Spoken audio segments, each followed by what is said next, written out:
Assalamualaikum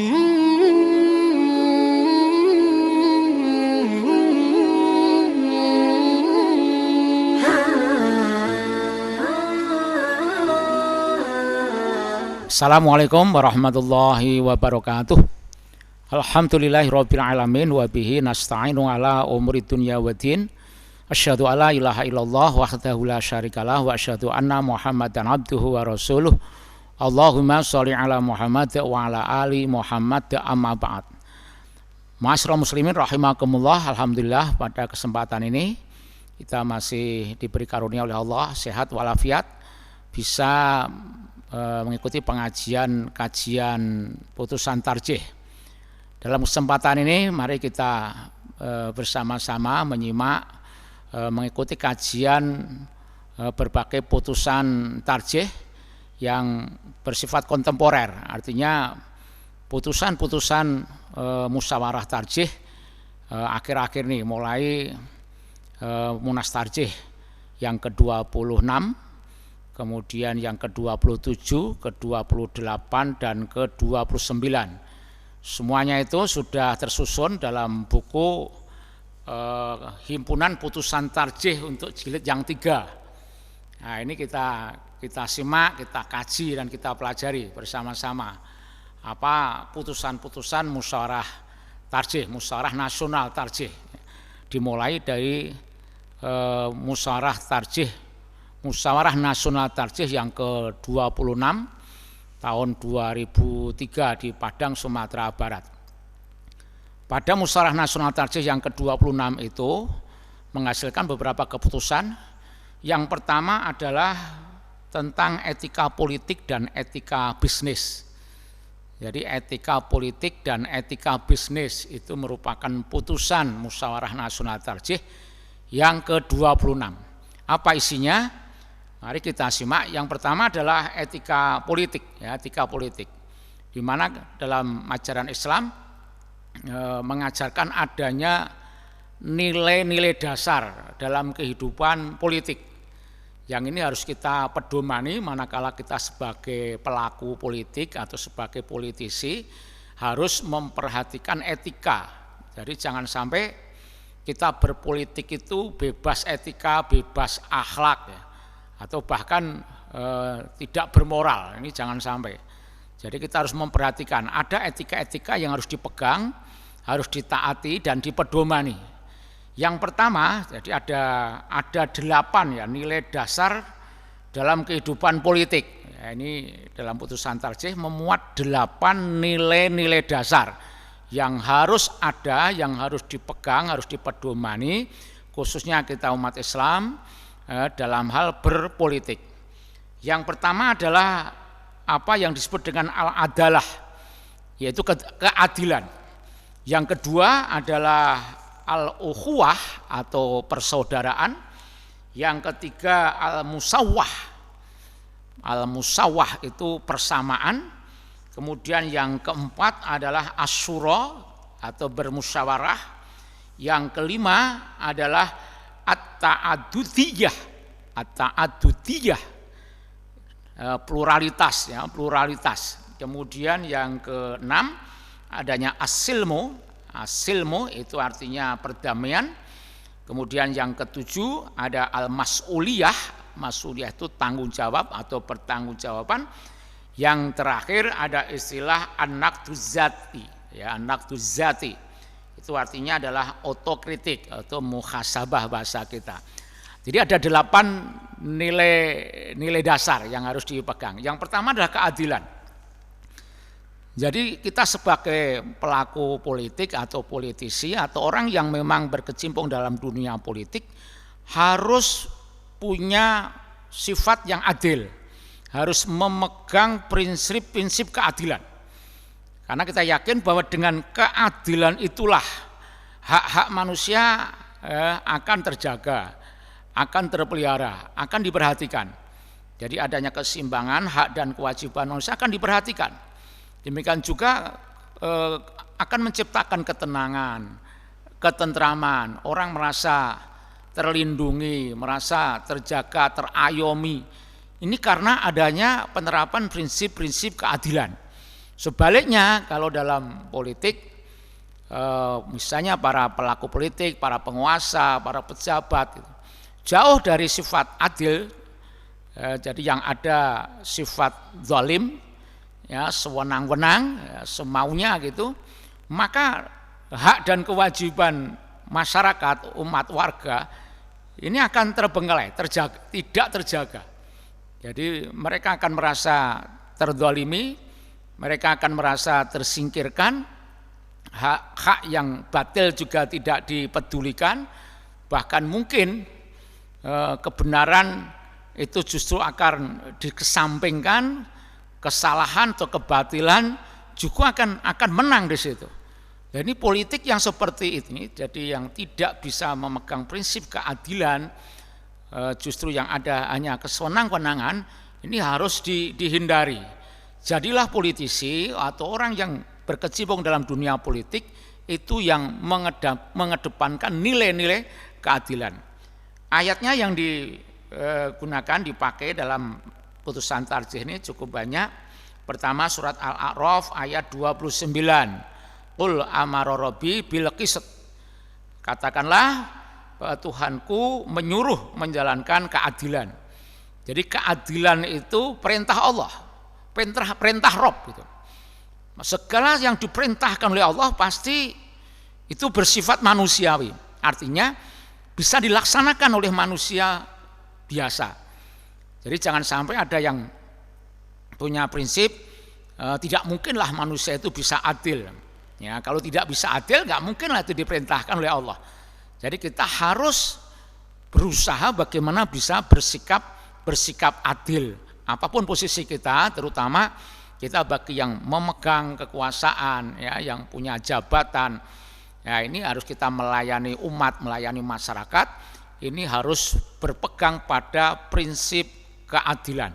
Jadi jangan sampai ada pihak-pihak yang dirugikan, yang teraniaya karena kesenang-wenangan kita atau kita salah menggunakan jabatan atau menyelewengkan jabatan atau kekuasaan kita.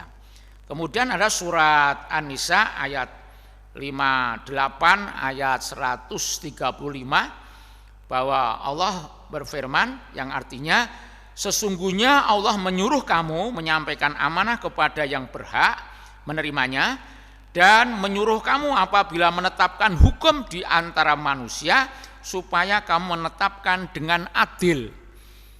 Jadi khususnya para penegak keadilan ini harus bisa berlaku adil. Jangan sampai ada keputusan-keputusan yang berdasarkan pada like dislike, sangat subjektif. Kita sudah senang tidak senang atau mungkin karena mungkin ada sogokan, ada riswah, ya kita kadang-kadang uang itu bisa mempengaruhi keadilan, ya jadi adil dan tidak kadang-kadang terpengaruh seberapa uang atau bayaran yang kita terima. Ini penyimpangan. Jadi kalau sampai hakim bertindak seperti itu, maka hakim yang demikian akan zalim, ya termasuk hakim yang zalim dan jaminannya adalah neraka. Ya, tapi kalau kita bisa adil, jaminannya surga. Jadi tinggal pilih gitu. Kita ini ingin jadi pemimpin, jadi hakim yang adil atau yang zalim. Kalau adil, insya Allah sangat mulia dan itu akan ada jaminan surga. Tapi kalau pemimpin atau pejabat yang tidak adil, maka atau hakim khususnya ini akan mendapatkan neraka gitu. Karena semestinya dia menegakkan keadilan, tapi justru ya, dia akan berbuat zalim atau sewenang-wenang. Kemudian juga dalam surat An-Nisa ayat 58 atau 135. Ya ayyuhalladzina amanu kunu qawwamina bil qisti syuhada'a lillah. Wahai orang-orang yang beriman, jadilah kamu orang yang benar-benar penegak keadilan, menjadi orang yang penegak keadilan, menjadi saksi karena Allah. Jadi perintah menegakkan keadilan ini terdapat banyak ayat ya yang memerintahkan agar kita ini berlaku adil walaupun kita tidak memegang kekuasaan, tidak menjadi penguasa atau pejabat, dimanapun dalam persoalan apapun, hendaknya kita bisa berlaku adil. Ini yang pertama, nilai dasar yang harus kita pegang selaku pelaku politik atau politisi, ya, baik itu selaku umat Islam secara umum maupun kita sebagai warga Muhammadiyah sangat terikat dengan putusan tarjih ini. Kemudian nilai dasar yang kedua adalah al-ukhuwah, persaudaraan. Bapak Ibu yang saya hormati, jangan sampai kita ada kesan bahwa politik itu identik dengan permusuhan. Politik itu identik dengan ada lawan, ada kawan. Politik itu terkesan ada saling berebut, saling jegal-menjegal. Ini adalah salah besar. Jadi kita dalam hal berpolitik pun harus mengedepankan nilai-nilai persaudaraan. Apa persaudaraan itu? Nilai persaudaraan itu, kalau dalam Al-Quran dikatakan ikhwah, innamal mu'minuna ikhwah. Jadi seorang mukmin itu saudara.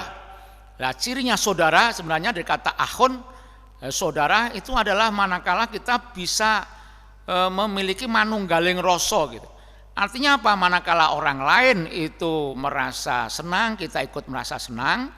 Orang lain merasa susah, kita ikut merasa susah. Nah, itu baru dikatakan saudara. Jadi apapun jabatan kita, kedudukan kita sesama insan manusia, ini hendaknya merasa solidaritas, ya, artinya bisa merasakan bagaimana perasaan orang lain, punya empati, ya. Jadi ketika orang lain menderita, kita ikut merasakan penderitaannya.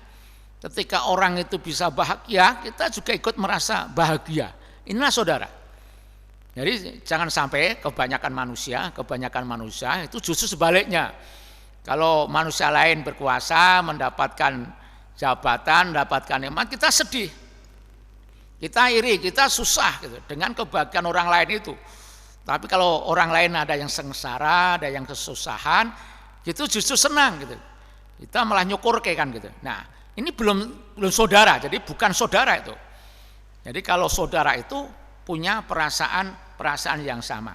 Maka pelaku politik pun harus mengedepankan jiwa ukhuwah ini. Sebagian firman Allah dalam surat Al-Hujurat ayat 10, 11, 12. Innamal mu'minuna ikhwatun fa aslihu baina akhawaikum wattaqullaha la'alakum turhamun. Di sini peran kita seharusnya sebagai pendamai. Kita sebagai penengah. Sesungguhnya orang mukmin itu saudara. Manakala kita melihat orang mukmin yang bermusuhan, tidak bersaudara, maka fa aslihu, damaikanlah. Jadi kita melakukan sesuatu yang menyebabkan orang lain bisa baik, bisa damai. Itu peran kita seharusnya. Jangan sebaliknya, kita sering kadang menjadi provokator gitu. Ya, kita menjadi berbuat yang justru menyebabkan orang lain itu terpecah belah atau bermusuhan. Jadi kita sering melakukan perbuatan yang mungkin tombak cucuan atau mungkin adu domba, ya. Ini perbuatan sangat dibenci, ya, oleh Allah. Jadi kalau sampai kita membuat adu domba, permusuhan, maka itu kita tidak akan masuk ke surga. La yadkhulul jannah qati'un, la yadkhulul jannah namamun, la yadkhulul jannah qattatun. Ada 3 hadis yang senada itu. Jadi tidak akan masuk surga orang yang suka bermusuhan, tidak akan masuk surga orang yang mengadu domba, dan tidak akan masuk surga orang yang suka membuat fitnah. Itu semua kerja mulut, ya, kerja lisan yang menyebabkan kebencian satu sama lain, kemudian kebencian itu sumber permusuhan. Ini harus kita hindari. Juga dilarang kita pada ayat 11 mengolok-olok, mengejek suatu kaum. Ya, kita harus bisa introspeksi diri. Ya, bisa jadi kita yang mengejek itu lebih buruk daripada yang diejek. Kita tidak boleh mencela orang lain, ya, tidak boleh memanggil dengan panggilan yang buruk, tidak boleh kita bersuudzon, berprasangka buruk pada orang lain, tidak boleh kita menggunjing, tidak boleh kita mencari-cari kesalahan orang lain. Ini diatur. Ya, jadi kita dalam berpolitik pun harus memperhatikan akhlak, memperhatikan etika seperti ini. Jadi agar mengedepankan nilai persaudaraan. Ini yang kedua. Kemudian yang ketiga adalah nilai persamaan. Al-musawwah. Artinya apa? Ya, kita harus menyadari bahwa insan manusia itu punya kedudukan sama di hadapan Allah. Yang membedakan ada takwanya. Ya, maka kita punya kedudukan, punya hak yang sama ya, dalam hak berpolitik, dalam hal kita bersuara, kita hak dalam hal mungkin kita hak berpendapat, ya, kemudian hak juga dapat mendapatkan pelayanan yang baik, ya, kemudian juga hak ya di mata hukum dan pemerintahan. Ini semuanya harus dijamin hak-hak itu. Jadi kita sama, jangan sampai kita ada merasa power, punya kelebihan yang ujungnya kita nanti bisa menindas kaum yang lemah. Ini tidak diperbolehkan. Jadi kita harus memegang nilai-nilai dasar kesamaan itu. Ya. Ini juga berdasarkan pada surat An-Nahl ayat 97 yang artinya barang siapa yang mengerjakan amal soleh baik laki-laki maupun perempuan dalam keadaan beriman, maka sesungguhnya akan kami berikan kepadanya kehidupan yang baik dan sesungguhnya akan kami beri balasan kepada mereka dengan pahala yang lebih baik dari apa yang telah mereka kerjakan. Di surat An-Nahl ayat 97. Ini 3 nilai dasar dari 8 nilai dasar yang ada pada putusan tarjih ini. Nah, kita sebagai umat Islam, ya, ketika kita berpolitik, mari kita kedepankan nilai-nilai ini. Sekali lagi jangan menjadi politisi yang tidak bermoral, tidak beretika. Tapi jadilah orang yang berpolitisi yang mengedepankan etika. Bisa enggak? Mungkin enggak? Mungkin. Jadi jangan cepat-cepat mengatakan tidak mungkin. Nah, tapi kan sekarang umumnya banyak begitu, enggak usah kita berdasarkan umumnya. Jadi kita berpegang pada nilai-nilai dasar yang bersumber pada Al-Quran dan As-Sunnah gitu. Jadi kita dituntut punya keteguhan, ya, punya prinsip gitu. Inilah prinsip-prinsip yang harus dipegang. Politik tidak kotor, manakala kita berlandaskan atau kita punya nilai-nilai dasar yang bersumber pada Al-Quran dan As-Sunnah itu. Maka bisa kita menjadi politisi yang Islami, politisi yang Qurani. Tetap memperhatikan etika atau adab atau akhlak Islam gitu. Ini 3 yang insya Allah nanti kita lanjutkan untuk etika politik ya, yang berikutnya 4, 5, 6 sampai 8 ini. Jadi kita kaji, kita kenal putusan tarjih ini. Jadi putusan tarjih tidak hanya membahas masalah ibadah-ibadah mahdhah, tapi juga masalah etika pun dijadikan satu putusan yang itu harus diindahkan khususnya pada warga Muhammadiyah. Saya rasa ini dulu kajian tarjih kita untuk perdana, untuk putusan tarjih tentang etika politik dan etika bisnis. Mudah-mudahan bermanfaat. Ada kurang lebihnya mohon maaf. Nasrun minallah wa fathun qarib. Assalamualaikum warahmatullahi wabarakatuh.